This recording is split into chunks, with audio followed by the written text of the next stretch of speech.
kita simak bersama sambutan Wakil Presiden Republik Indonesia dilanjutkan dengan pernyataan pembukaan acara Seminar Nasional Melacak Jalur Peradaban Rempah Dunia. Assalamualaikum warahmatullahi wabarakatuh. Bismillah, alhamdulillah, wassalatu wassalamu ala rasulillah wa ala alihi wa sahbihi wa muwala. Yang saya hormati Gubernur Maluku Utara beserta Ibu Faunia Abdul Ghani dan anggota Forum Koordinasi Pimpinan Daerah Provinsi Maluku Utara, Wali Kota Tidore Kepulauan beserta Ibu Safia Ali Ibrahim dan anggota Forum Koordinasi Pimpinan Daerah Kota Tidore Kepulauan, para hadirin, para narasumber, para tamu undangan yang berbahagia. Pertama saya bersyukur, alhamdulillah hari ini saya dapat berkunjung untuk yang pertama kalinya di Kepulauan Tidore. Saya sudah 2 kali ke Ternate, tapi baru sekali di Tidore, dan saya merasa bahagia bertemu dengan masyarakat, dan mudah-mudahan kehadiran saya ini memberikan kebaikan dan keberkahan buat kita semua. Hadirin sekalian, jauh sebelum Indonesia muncul sebagai sebuah nama bangsa dan negara, wilayah kita dikenal sebagai Nusantara dengan berbagai anugerah sumber daya alam yang melimpah, tak terkecuali kekayaan rempah. Nusantara telah menarik perdagangan, menarik para pedagang dari berbagai penjuru, bahkan sebelum bangsa Eropa menginjak kaki di Nusantara. Literatur kuno mencatat bahwa peran rempah Nusantara telah membentuk peradaban dunia sejak ribuan tahun yang lampau.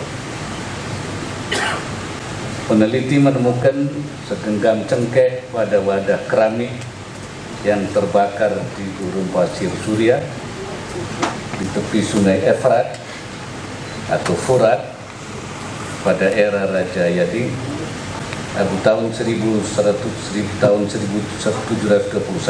sebelum Masehi. Padahal cengkeh adalah tanaman asli yang tumbuh di Kepulauan Maluku. Hal tersebut membuktikan adanya aktivitas perdagangan yang bermula dari Nusantara. Dalam perkembangannya, jalur perdagangan rempah semakin ramai hingga disebut sebagai jalur rempah. Melalui jalur rempah pula agama-agama seperti Hindu, Buddha, dan Kristen masuk ke Nusantara, dan terkecuali juga Islam yang dibawa oleh para pedagang Arab dan India. Para sejarawan menduga Islam yang pertama kali masuk melalui wilayah baru di Sumatera, kemudian mencapai daerah yang disebut Maloko Kiraha, yaitu daerah dengan 4 gunung, yaitu Ternate, Tidore, Bacan, dan Jailolo. Kerajaan-kerajaan di keempat wilayah ini pun kemudian menerima Islam dan menjadi Kesultanan Islam yang menguasai jalur perdagangan rempah di Nusantara dengan komoditas utama berupa cengkeh. Tadi dijelaskan Wali Kota bahwa berdirinya Sultan di Tidore 1108, jadi awal abad ke-12. Bumi Moloku Kiraha kemudian mencatatkan andil besar dalam penyebaran dan pengembangan peradaban Islam di Nusantara pada abad ke-12 hingga abad ke-19. Peradaban Islam semakin pesat berkembang pada era Kesultanan Ternate, Kesultanan Tidore, Kesultanan Jailolo, dan Kesultanan Bacan. Periode ini sekaligus mengantarkan Maluku Utara kepada puncak kejayaan kekuasaannya, sekaligus kegemilangan jalur rempah Nusantara. Suksesan masa silam ini hendaknya bukan semata hikayat untuk anak dan cucu kita, melainkan juga menjadi pengobar semangat untuk menghidupkan kembali kejayaan bumi Maluku Utara. Hadirin sekalian, sejarah peradaban rempah Nusantara sekali lagi menunjukkan bahwa usaha manusia untuk berlayar mengelilingi bumi guna berburu rempah telah berlangsung sebelum Portugis dan Spanyol melakukannya. Bahkan bisa jadi pengeliling dunia pertama adalah penduduk Nusantara dengan tujuan untuk berdagang rempah-rempah. Hal ini menjadi penting untuk dikaji oleh para ahli sejarah kita. Kajian kekayaan sejarah dan budaya bangsa Indonesia tentunya akan mempertebal kebanggaan kita semua akan jati diri bangsa dalam ikatan keindonesiaan. Lebih jauh, sejarah juga mencatat tokoh bernama Enrique, yaitu sosok yang mendampingi Ferdinand Magellan dalam misi melakukan ekspedisi mengelilingi dunia. Ferdinand Magellan sendiri tidak berhasil melaksanakan misinya karena terbunuh dalam pertempuran dengan penduduk asli di Filipina. Enrique yang diduga kuat berasal dari Maluku, kemudian melanjutkan perjalanan tersebut hingga tiba di Tidore dan dianggap telah berhasil mengelilingi dunia. Saya mengapresiasi penelitian untuk menggali informasi tentang tokoh Enrique ini. Penelitian semacam ini akan meluaskan khazanah sejarah bangsa Indonesia dan untuk membuktikan bahwa bangsa kita adalah bangsa yang majuan sejak dahulu kala. Saudara-saudara sekalian, di kesempatan yang baik ini, dari Pulau Tidore yang sangat bersejarah ini, saya ingin menyampaikan beberapa gagasan. Pertama, saya memandang bahwa rempah tidak hanya sekedar komoditas unggulan ekonomi global, namun lebih dari itu, rempah adalah bangunan sejarah peradaban yang plural. Saya yakin dari masa ke masa, jalur rempah menjadi gerbang pertukaran antar budaya dan ilmu pengetahuan yang mewadahi berbagai konsep, gagasan, dan praktik yang melahirkan peradaban. Saya memaknai rempah sebagai jalan kebudayaan, jalan keberagaman, dan jalan toleransi bagi keberagaman suku, etnis, agama, dan kelompok sosial di Indonesia selama ratusan tahun. Oleh sebab itu, agenda revitalisasi rempah di Maluku Utara adalah sebuah keniscayaan yang harus menjadi prioritas pemerintah daerah dan para pemangku kepentingan.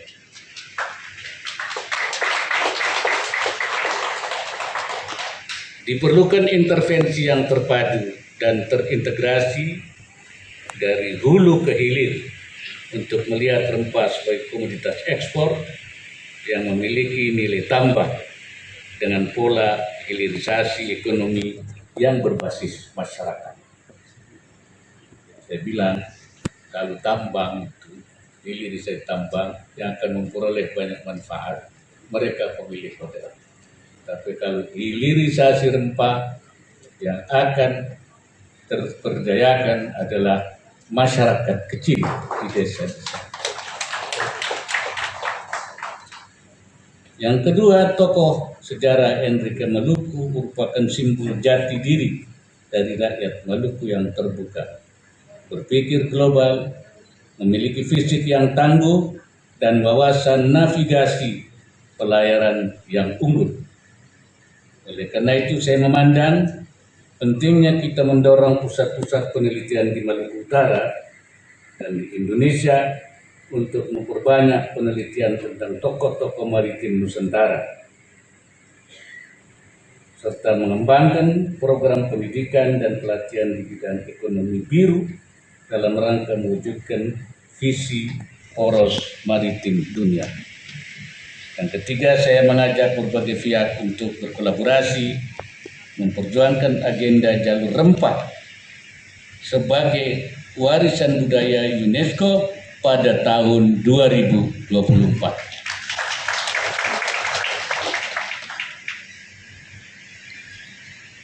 Dalam konteks itu, wilayah Maluku Utara adalah bagian penting dari perjalanan sejarah jalur rempah Nusantara. Saya ingin menegaskan bahwa Maluku Utara adalah titik nol dari jalur rempah dunia.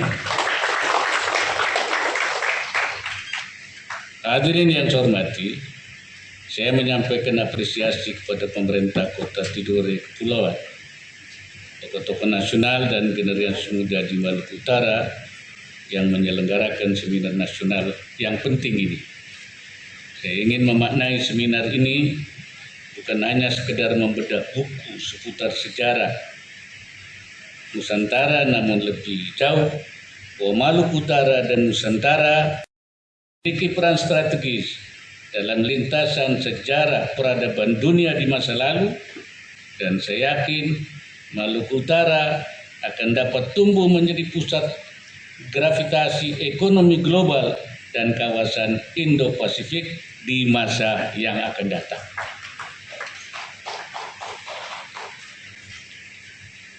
Saya harapkan seminar ini menghasilkan saran dan masukan yang komprehensif kepada pemerintah guna memperkuat jalur rempah Nusantara sebagai jalan peradaban. Dan saya mendengar juga usulan Pak Gubernur tentang masalah ibu kota Maluku Utara. Saya insyaAllah akan saya bicarakan dengan Presiden untuk segera ditetapkan dengan lebih cepat. Akhirnya dengan mengucapkan Bismillahirrahmanirrahim, seminar nasional melacak jalur peradaban rempah dunia secara resmi saya nyatakan dibuka.